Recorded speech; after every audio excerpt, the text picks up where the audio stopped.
¿Cómo contar la historia de Europa? Un continente de numerosas fronteras redibujadas en múltiples ocasiones y asombrosas civilizaciones que dieron forma a la historia del mundo. Una amalgama de diversidad de ideas, tradiciones y culturas ancestrales y unos cementerios con innumerables historias que contar. Echemos un vistazo atrás en el tiempo y examinemos más de 2500 años de historia. ¿Qué fue? ¿Qué sigue siendo? ¿Y qué le depara el futuro? Europa nunca ha estado unida. Es un continente de conflictos y cooperación. Su diversidad la ha hecho fuerte.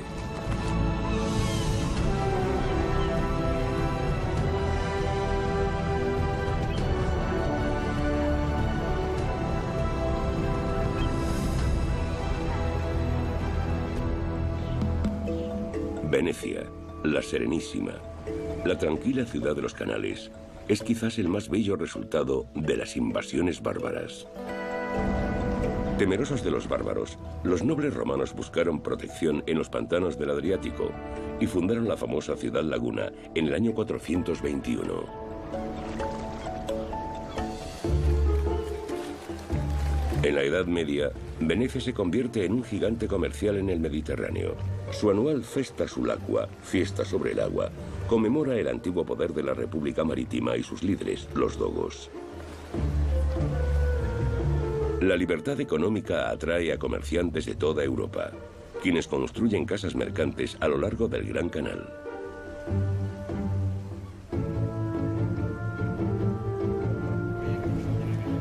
Venecia se convierte en un núcleo de comercio entre Oriente y Occidente.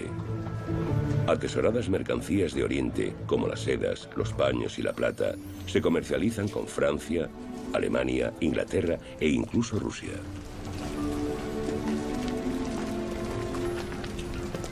Por primera vez, las papilas gustativas europeas degustan exóticas especias como la pimienta india, la nuez moscada, el ajo y la canela. Europa crece unida por el comercio. Aquí todos negocian. La fe y la cultura no importan siempre y cuando haya buenos beneficios. La combinación de densidad de población, actividad económica y comercio da lugar al capitalismo. La primera forma de capitalismo en Europa es el llamado capitalismo mercantil, con asociaciones de comerciantes que juntan su dinero para financiarse flotas.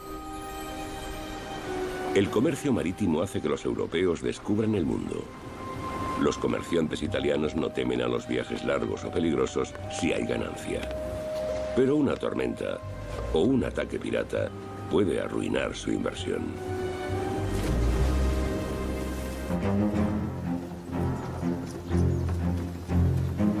Los comerciantes transportan también sus mercancías a cientos de kilómetros por tierra, una amenaza constante para sus vidas y bienes. Para dejar de temer la pérdida de más dinero, los comerciantes italianos van con un medio de pago seguro.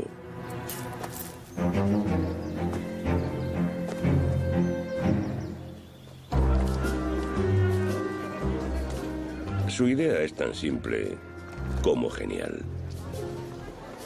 En lugar de usar monedas, introducen las llamadas letras de cambio en el mercado europeo. Los comerciantes anotan la cantidad acordada y el vendedor, solo el vendedor, puede cambiar la letra por dinero, donde quiera que se haga el negocio.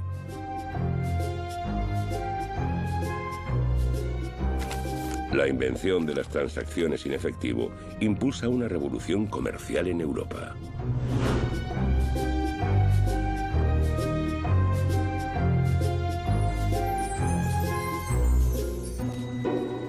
Y los italianos inventan también dónde cobrar tales letras. Los banchieri abren sus locales primero en Venecia y luego en otras ciudades del norte de Italia. No necesitan mucho, un asiento bajo el cielo abierto y un escritorio o banco, como lo llamaban en italiano. Cuando un banquero quebraba, el banco acababa roto. De ahí ese famoso término, bancarrota. Los cambistas pronto administran las cuentas de sus clientes. Con las arcas llenas, comienzan a conceder préstamos, con intereses, claro. De repente, el dinero en sí se convertía en mercancía para hacer negocios. Se convertía en capital. Los banqueros del norte de Italia son los precursores de una nueva era, los primeros capitalistas. Pero hoy en día, los bancos parecen menos modestos. En el siglo XIII, los banqueros italianos establecen las primeras entidades de crédito en Europa, desatando una dinámica imparable.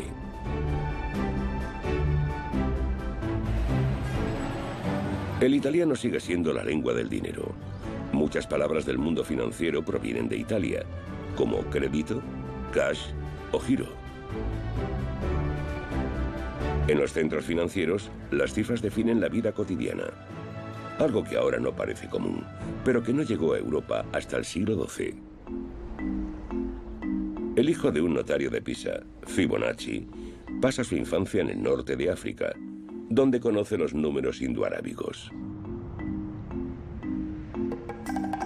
A su vuelta, no solo presenta a Europa a este sistema numérico, sino también su número cero. Hasta entonces, los europeos calculaban con números romanos, lo cual era muy complicado. Ahora, los números son mucho más cortos y es más fácil hacer los cálculos. El sistema de numeración que utilizamos hoy en día, del 1 al 9 y el 0, el sistema decimal, se remonta a la India, así que para ser exactos, debemos referirnos a ellos como números indoarábigos, aunque ciertamente fuera transmitido al mundo árabo-parlante y luego a Europa.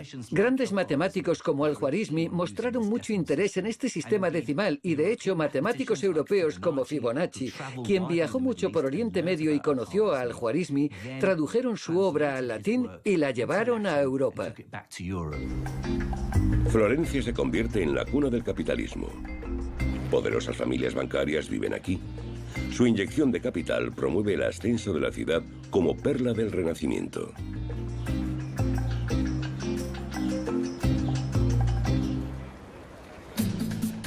En el siglo XIV, los Bardi y los Perucci son los inversores más ricos de todos.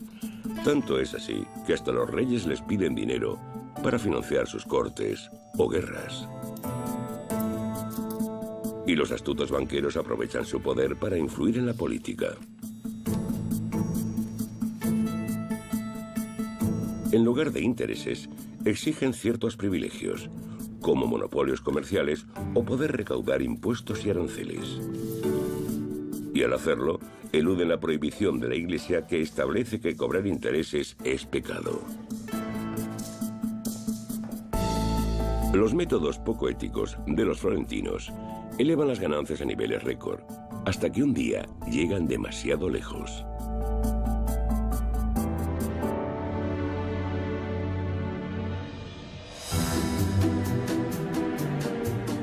Han logrado que incluso el Papa sea cliente suyo.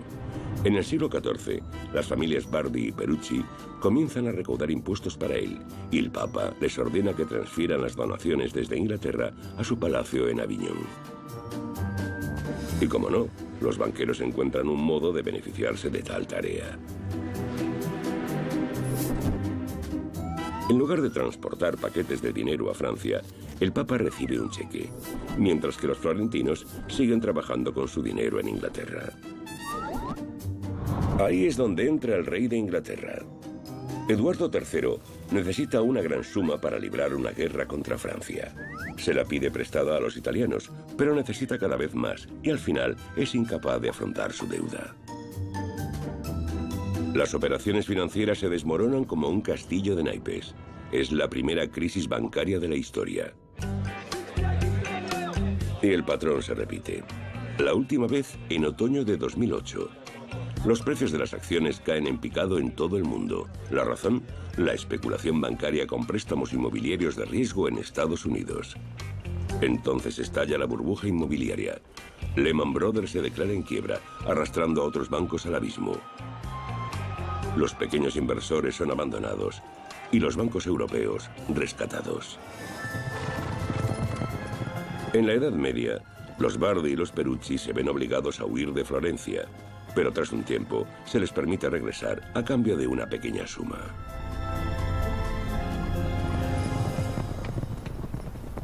¿Y cómo es el resto de Europa más allá de Italia? Por fuera no ha cambiado mucho. Sin embargo, la sociedad en torno a los castillos y catedrales europeos es diferente. En el medievo, la nobleza y el clero gobiernan el continente. En la cúspide se hallan los papas romanos y los emperadores alemanes del Sacro Imperio Romano.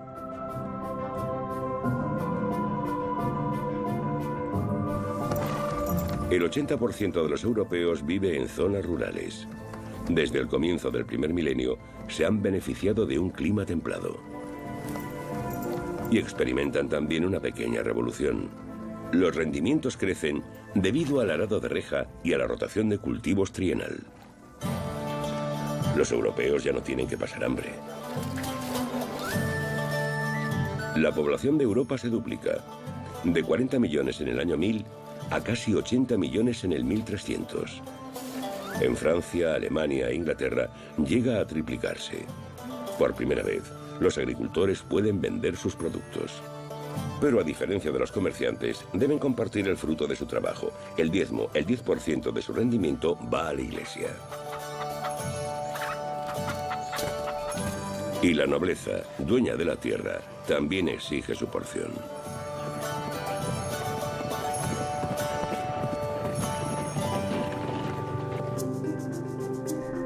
Cada vez más europeos se mudan a la ciudad para huir de la opresión y la condescendencia y buscar nuevas oportunidades.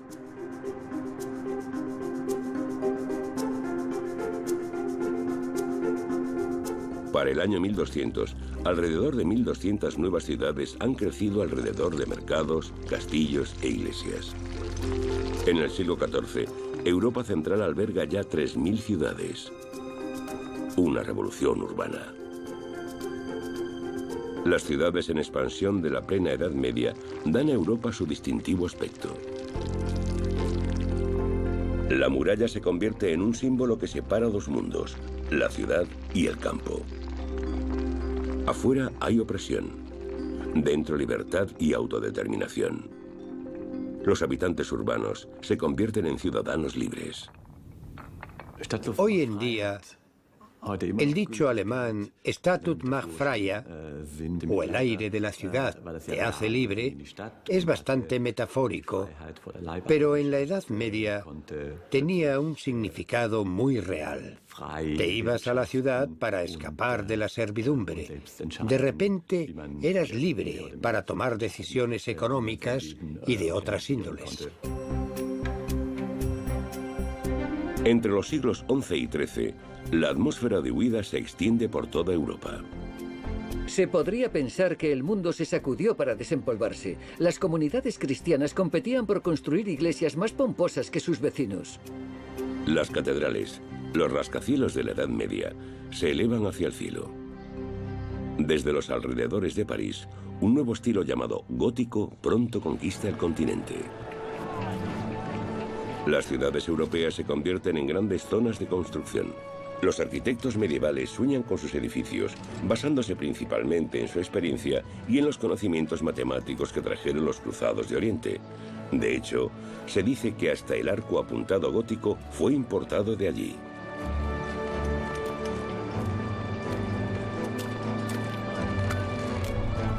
Los gremios de la construcción son un proyecto europeo. Constructores de Flandes y Francia, albañiles de Lombardía y carpinteros del sur de Alemania trabajan mano a mano, a menudo durante décadas. Y al mismo tiempo refuerzan las relaciones intereuropeas.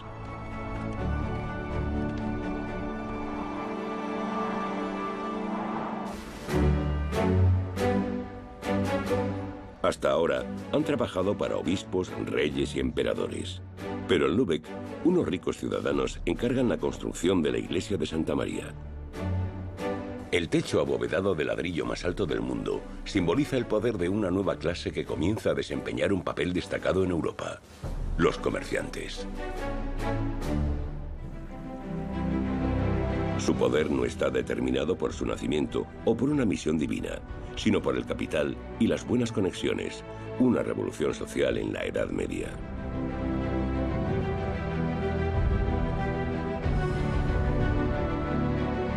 En el siglo XIII, una unión de comerciantes y ciudades se ha convertido en una verdadera superpotencia en el norte de Alemania, la Liga Hanseática o Hansa.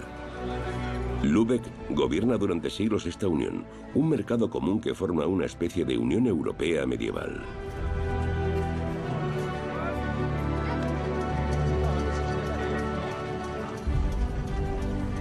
Los comerciantes ignoran las fronteras políticas y actúan de acuerdo a reglas y valores compartidos. Los comerciantes hanseáticos no son burócratas.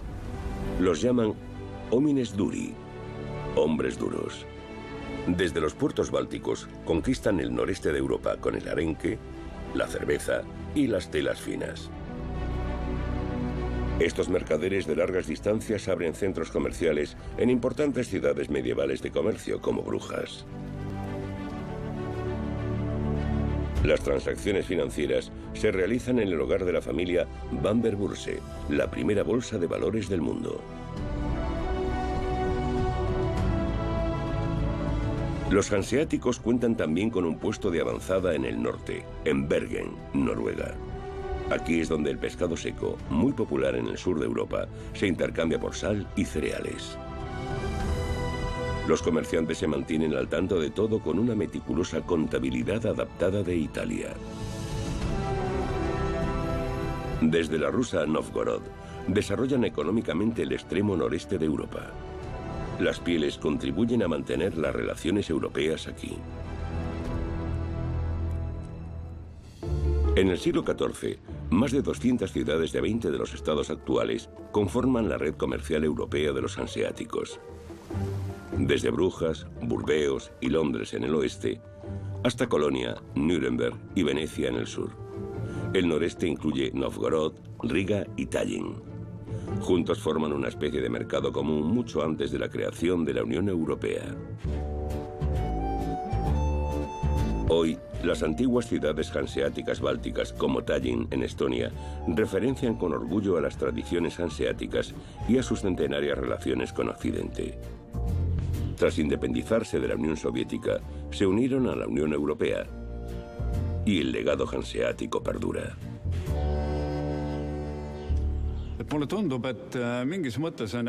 La Liga Hanseática y la Unión Europea son totalmente comparables. En este sentido, Estonia es un gran ejemplo. Se encuentra entre Oriente y Occidente, lo que significa que es y ha sido siempre una importante ruta comercial. Ahora representamos la frontera oriental de la Unión Europea y por eso volvemos a desempeñar un papel crucial. La economía ha unido a Europa durante siglos y ayuda a eliminar las barreras. En la plena Edad Media, el comercio reaviva las relaciones europeas.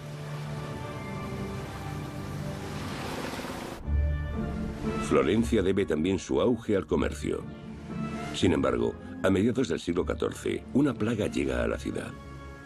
La peste negra pondrá en entredicho el orden político y social de la Europa medieval. La epidemia llega a Europa dando un rodeo. Guerreros esteparios la llevan desde Asia hasta el Mar Negro. Y con los barcos mercantes italianos, llega a Europa en 1347.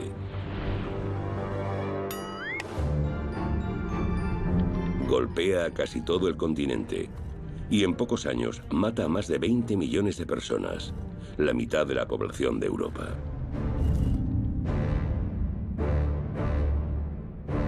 En ningún otro lugar afecta más la peste negra a la vida y la cultura. El célebre poeta Giovanni Boccaccio de Florencia es testigo del horror.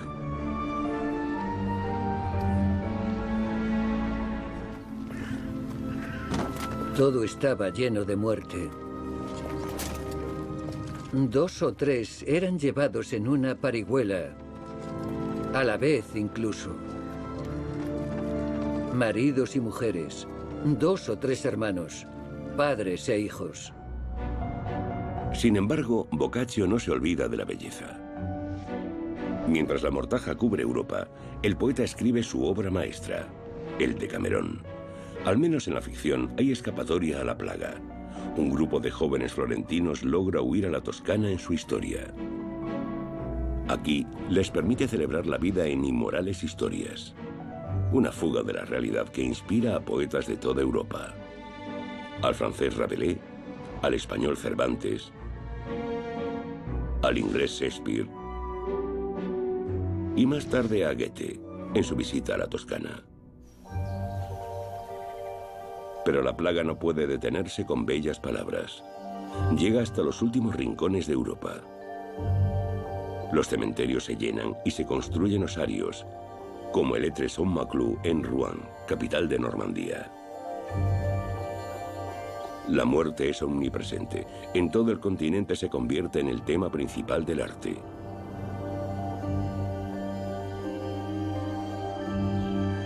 Otro rastro lleva a Tallinn, Estonia. La iglesia se halla impotente y la gente duda de su fe. Antes de la peste, creían que los buenos iban al cielo y solo los malos debían temer al purgatorio. Pero ahora hay un infierno en la tierra para todos: reyes, clérigos, campesinos o ciudadanos. La muerte negra no distingue entre clases y barre todas las jerarquías.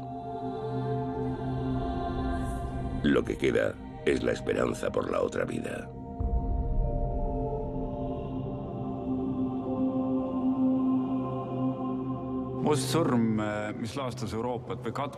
La peste negra que asoló Europa en el siglo XIV fue muy significativa. Después de eso, nada volvió a ser igual. La gente vio que para la muerte todos somos iguales.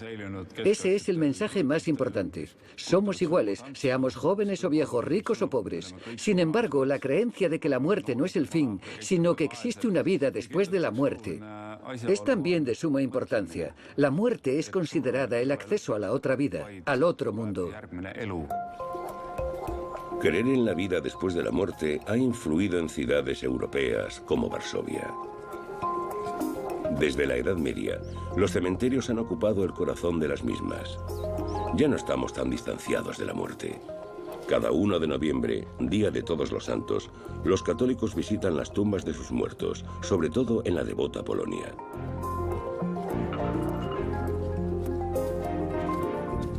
Con velas, alumbran un rayo de esperanza para la vida eterna. Quizás su arraigada fe responda a que Polonia se salvó en gran medida de la peste negra.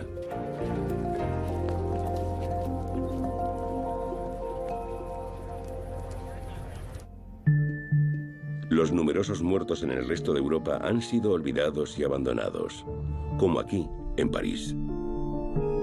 Los cementerios se llenan en el siglo XVIII, de modo que los huesos se trasladan a las catacumbas, el inframundo de la ciudad. En este lugar, la muerte es una atracción turística. En otros sitios, prefieren ignorarla.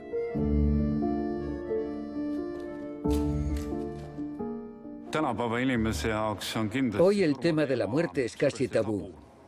Lo evitamos. Vivimos en este mundo como si no existiera la muerte. Vivimos y consumimos sin pensar en ella, hasta que llega la muerte y nos lleva. Hoy conocemos la muerte científicamente. Ha sido desmitificada, reducida a enfermedades y sus causas. Bajo condiciones controladas, buscamos antídotos efectivos. La peste ya no nos aterra. En Europa fue exterminada. La causa, una bacteria poco notable, puede ser tratada con antibióticos simples. Los europeos medievales están lejos de esta percepción. La gente se siente indefensa, a merced de la plaga.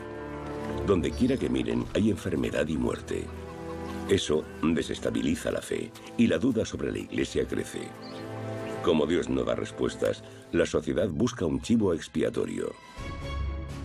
La Iglesia no puede ofrecer protección, pero pronto encuentra un culpable, los judíos. Los sermones del sacerdote se llenan de odio.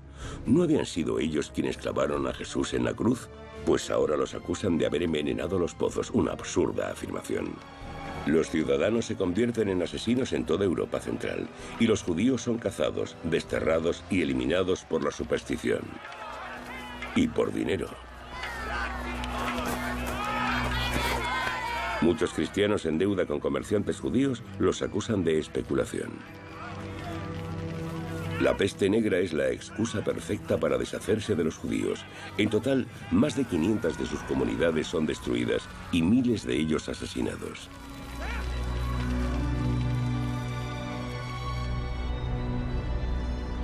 En el año 1349, los judíos son también expulsados de Nuremberg.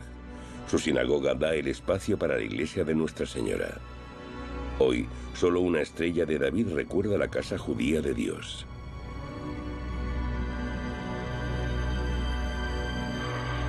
El antisemitismo es más persistente que la peste. En el siglo XX, Nuremberg se convierte en sinónimo del odio de los nazis hacia los judíos. Der alten Stadt der Reichsparteitage unseren deutschen Gruß zuzurufen. ¡Nürnberg! Aquí, en 1935, los nazis aprueban sus antisemitas leyes de Nuremberg y derriban una de las primeras sinagogas en 1938.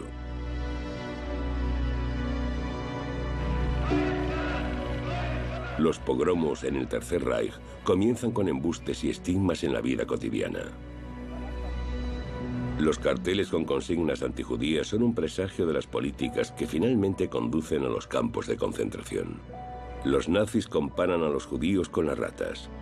Una completa deshumanización, ya no en el medievo, sino a mediados del siglo XX.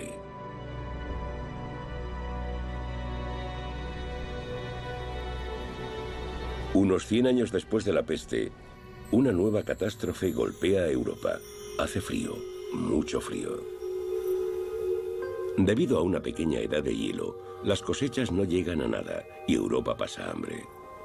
Algo inimaginable hoy, pero cotidiano entonces. Dios no ofrece respuestas y los judíos habían sido desterrados o aniquilados. Así que los hombres de la Iglesia señalan al sexo débil. ¿No fue por culpa de Eva que la humanidad quedó desterrada del paraíso?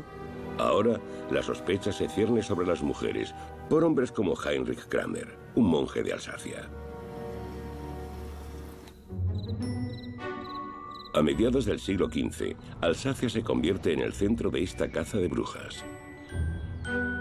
No hace falta mucha imaginación para ver en este un lugar donde magos y demonios campen a sus anchas. Hasta el día de hoy, hallamos las casas de las brujas en estos idílicos pueblos.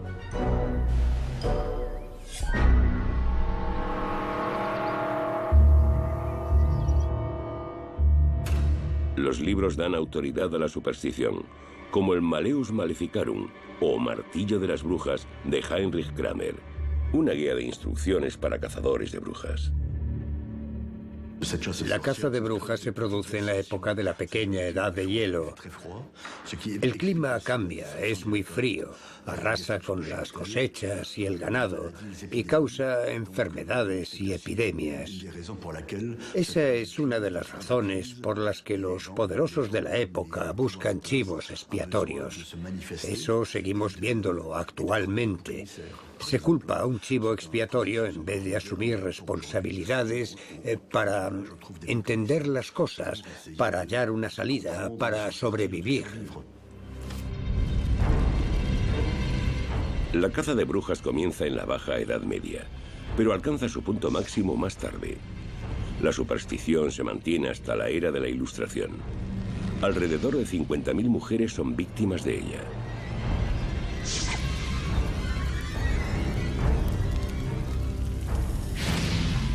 Una de las últimas, la escocesa Helen Duncan, es sentenciada bajo la ley de brujería de 1944.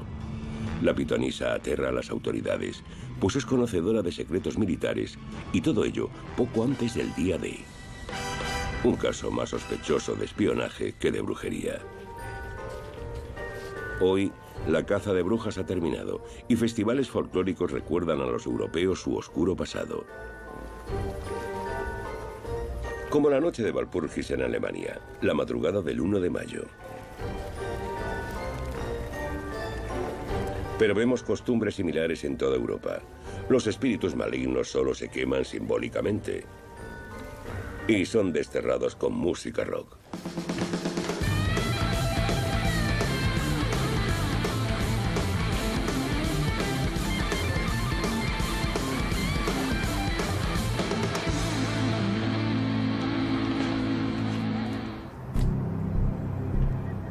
La pequeña edad de hielo tiene graves consecuencias, y no solo para las mujeres. Los europeos de la Edad Media sufren especialmente las consecuencias del cambio climático. Lluvias torrenciales devastan cosechas enteras. Una catástrofe para los campesinos de la Europa medieval, ya que el sistema feudal les obliga a compartir sus bajos rendimientos con la nobleza y el clero. Mientras la iglesia y los nobles se llenan los bolsillos, la gente se muere de hambre, pero los campesinos llegan a su límite. A partir del siglo XIV van a las barricadas, desde las Jacqueries en Francia y la revuelta campesina en Inglaterra hasta la guerra de los campesinos alemanes en el siglo XVI. Por primera vez en Europa, la gente común se echa a la calle exigiendo libertad e igualdad. Also, meine Brüder, sind wir frei und wollen frei sein für immer. En 1525, un parlamento de campesinos alemanes resume sus demandas en sus 12 artículos, una de las primeras declaraciones de derechos humanos basada en la Biblia. Durante mucho tiempo los campesinos ni siquiera podían votar. Apenas existían. Es cierto, durante un tiempo son fuertes y amenazan a aquellos en el poder, pero siguen siendo despreciados y tratados como un cero a la izquierda, como aldeanos retrasados que no saben nada del mundo. Pero todos necesitamos comer. Todos necesitamos a los campesinos. Hoy, la ira ha unido de nuevo a los campesinos de Europa. Pero no es el hambre lo que los lleva a protestar, sino la política agrícola de la Unión Europea. Producen en abundancia y siguen sin ver beneficios. En la lucha por los precios bajos, los pequeños agricultores no pueden seguir el ritmo y protestan en Bruselas, cuando la política agrícola común tenía por objeto promover la paz en Europa. Tras la Segunda Guerra Mundial, en los años 50, se tomó la decisión de construir una Europa abierta, representada por el intercambio de alimentos. Para mí es un fuerte símbolo de que Europa se fundamenta sobre algo esencial. No se puede vivir sin comer 3 veces al día. El hecho de que esta política se sacrifique en favor de la agroindustria y de que cada Estado aplique sus propias políticas es sintomático de la división de Europa como espacio de vida compartido. Durante el medievo, la autodeterminación del pueblo sigue siendo un sueño. En toda Europa, la nobleza y el clero someten a los campesinos. Mientras el rey de Inglaterra endereza a sus súbditos, a mediados del siglo XIV provoca también la Guerra de los 100 años. Quiere desafiar a su primo, el rey de Francia, por la corona francesa.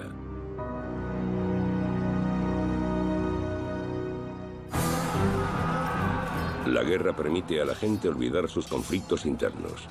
En el campo de batalla, las diferencias de estatus desaparecen. El enemigo común los une.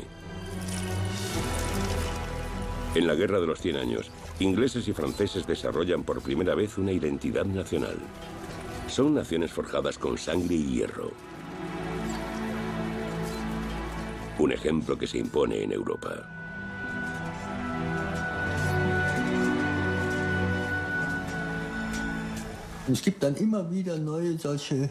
Se producen varios acontecimientos que insinúan el desarrollo de algo parecido a un sentimiento nacional, a una identidad no definida por sí misma, sino por el enemigo.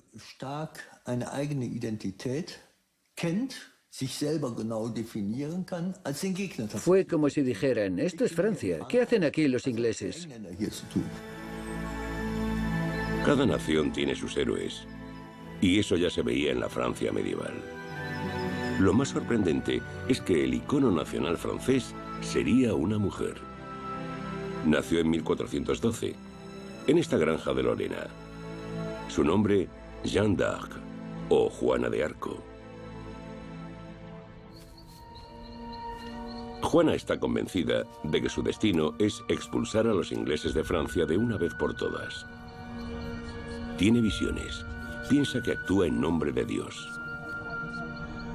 Pero debe llevar cuidado. Una mujer que oye voces puede ser tratada como una bruja.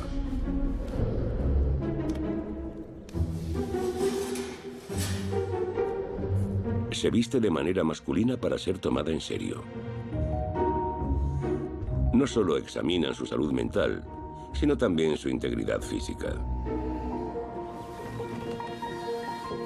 Solo después de verificar su castidad, puede Juana luchar por su rey. Intacta.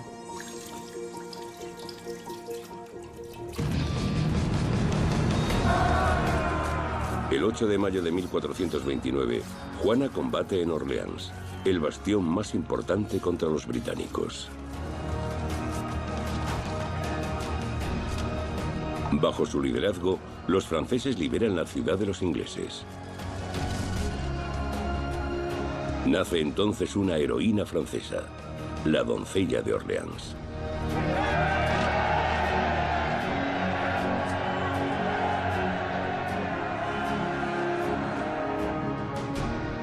Juana se convierte en un icono. Gracias a ella, los franceses recuperan la corona de Francia. Pero Carlos VII, ahora rey de Francia, pronto le da la espalda. Cuando acaba en cautiverio inglés en 1430, este la abandona. Las naciones pueden ser muy ingratas con sus héroes. La emancipación de Juana acaba en la Pira. En 1431 es condenada como hereje por la Inquisición en Rouen y quemada como una bruja, al igual que tantas otras mujeres de entonces.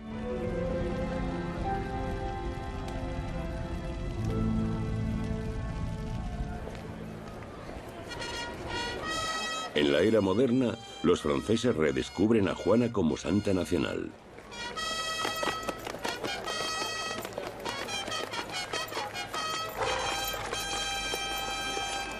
Desde los años oscuros, el 8 de mayo de cada año, la ciudad de Orleans recuerda a su libertadora. Sin embargo, no es hasta el siglo XIX que el culto alcanza su escala actual. En aquel entonces, el nacionalismo se puso de moda.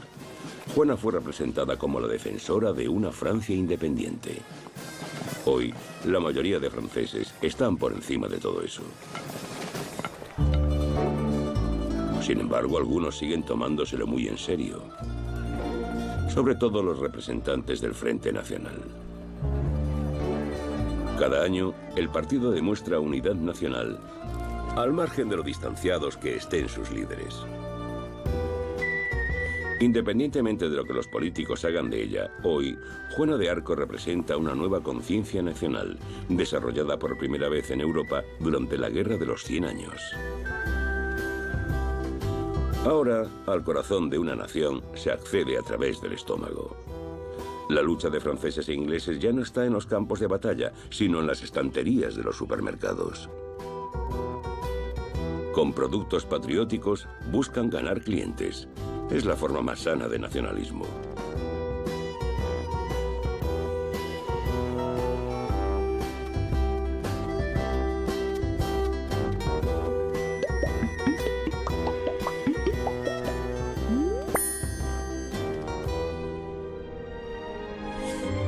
A principios del siglo XVI, la luz del conocimiento va ganando aceptación en Europa. ¿Qué lugar ocupa realmente el Sol en el universo? Esa es la incógnita que no deja dormir al canónigo de Frauenburg o Framborg por la noche. Nicolás Copérnico, quien hace de la ciudad en la actual periferia de Polonia el centro de la astronomía europea. Con los métodos más sencillos, Copérnico descubre los secretos del firmamento. En lugar de un telescopio, utiliza el llamado triquetrum. En realidad, la astronomía es solo un pasatiempo que el clérigo practica desde sus días de estudiante. Pero Copérnico hace un descubrimiento revolucionario. El centro de nuestro sistema planetario no es la Tierra, sino el Sol.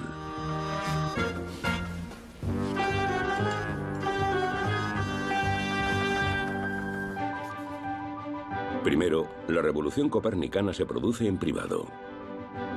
No es hasta 1543, poco antes de su muerte, cuando publica su Modelo heliocéntrico.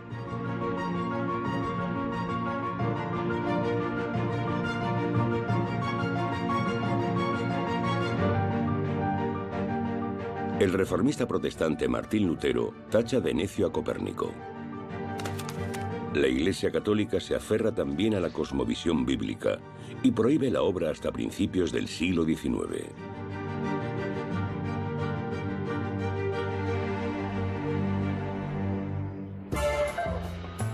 Ahora, hasta representantes del Vaticano osan mirar a las estrellas. De hecho, existen astrónomos papales, como el padre Juan Casanovas, un religioso amante de las estrellas, quien explica la aceptación tardía de la Iglesia como una falta de interés.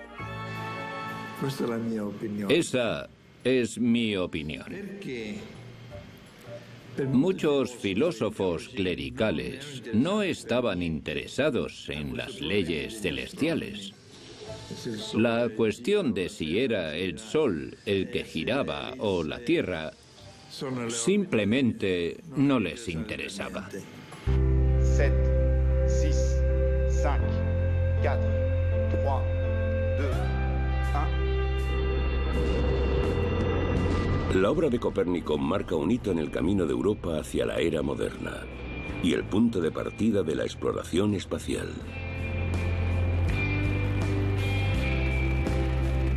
La Agencia Espacial Europea nombró un satélite en su honor. Copérnico no mira al cielo, sino al planeta azul, como los astronautas. Una nueva perspectiva.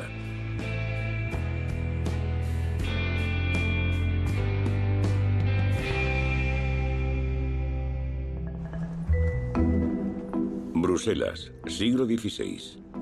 Aquí, algunos europeos no solo miran a Dios o al cielo, sino también a sí mismos. El continente está al borde del abismo desde la Edad Media hasta la modernidad.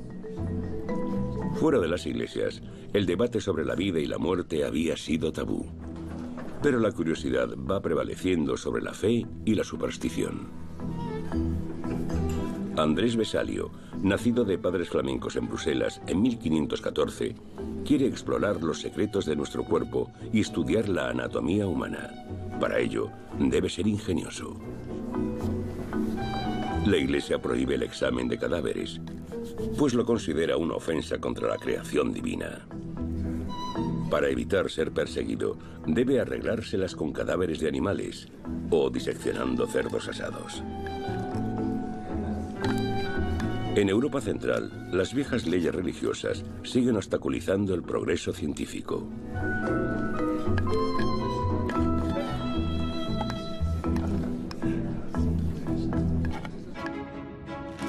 Por el contrario, el sur se convierte en un brillante ejemplo.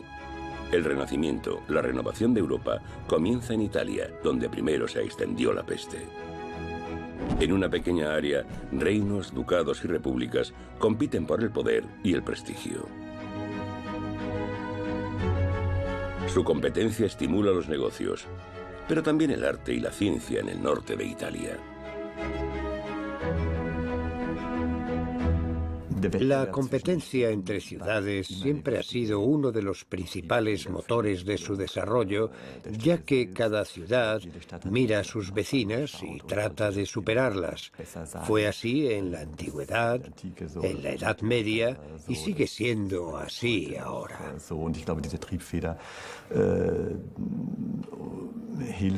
Creo que esto motiva a las ciudades a ser más bellas y atractivas para ser capaces de atraer a las mentes más brillantes. Aires de progreso se respiran en ciudades como Bolonia a principios del Renacimiento. Andrés Vesalio también es atraído aquí, a la universidad más antigua de Europa, donde puede estudiar el cuerpo humano. Sus autopsias son públicas y tienen lugar en una iglesia para salvar las almas de los difuntos. De esta manera, obtiene la bendición del clero. En su teatro anatómico, Vesalio muestra al público sus primeros conocimientos sobre el cuerpo humano. Su estudio de la muerte marca el renacimiento de la ciencia.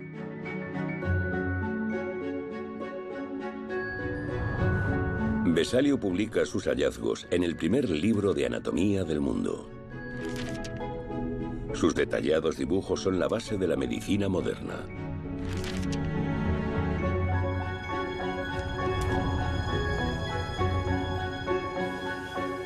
Hoy en día no se necesita un bisturí para mirar dentro del cuerpo humano, pero el cerebro, sede de la mente, sigue ocultando misterios.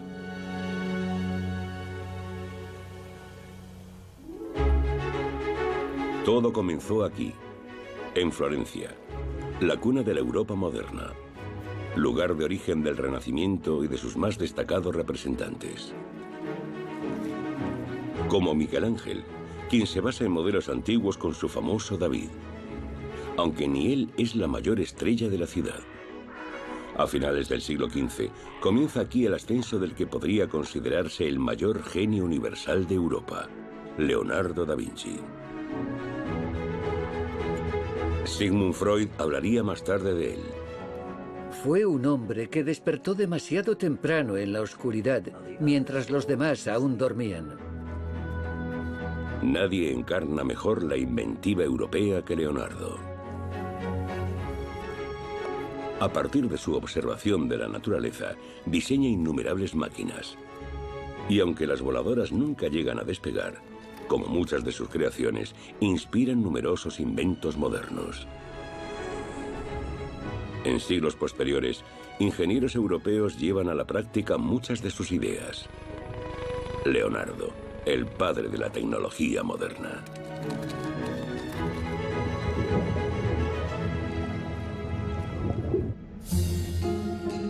Pero a Leonardo le interesa también la anatomía humana. Su estudio de la muerte no solo sirve a la ciencia, sino también al arte. Como muchos maestros de su tiempo, ve el conocimiento del cuerpo como un importante requisito para capturar la esencia humana en el lienzo. Una de sus pinturas de mayor éxito fue la Mona Lisa, el retrato de la esposa de un comerciante florentino. No de un santo, como en el medievo, sino de un sujeto mundano. El individuo regresa al arte europeo. Con Leonardo, el Renacimiento llega por fin a Francia. Por invitación del rey francés Francisco I, pasa los últimos años de su vida en el Valle del Loira. En Chambord, deja su huella con el diseño de una escalera de caracol en el centro del castillo. Sin embargo, Francia debe su ascenso al centro del arte europeo a otra obra maestra, la Mona Lisa. Leonardo se había llevado su obra favorita a Loira, donde la guarda en secreto hasta su muerte. A finales del siglo XVIII, la Gioconda encuentra un nuevo hogar en el Louvre, hasta que es robada en 1911 por un pintor de casas italiano. Vincenzo Perugia quiere llevarse la Gioconda a casa. Para los italianos es un símbolo nacional. Su desaparición se prolonga más de 2 años. Antes de regresar a París, recorre Italia en tren. Desde entonces ha sido la pieza central del Louvre y atrae a millones de visitantes cada año. Europa ha dejado atrás sus años oscuros, pero las crisis y catástrofes del pasado han marcado la fe, la ciencia y el arte. Sin muerte no habría habido renacimiento. Y sin el renacimiento de Europa, quizás no habría habido una Mona Lisa de misteriosa sonrisa.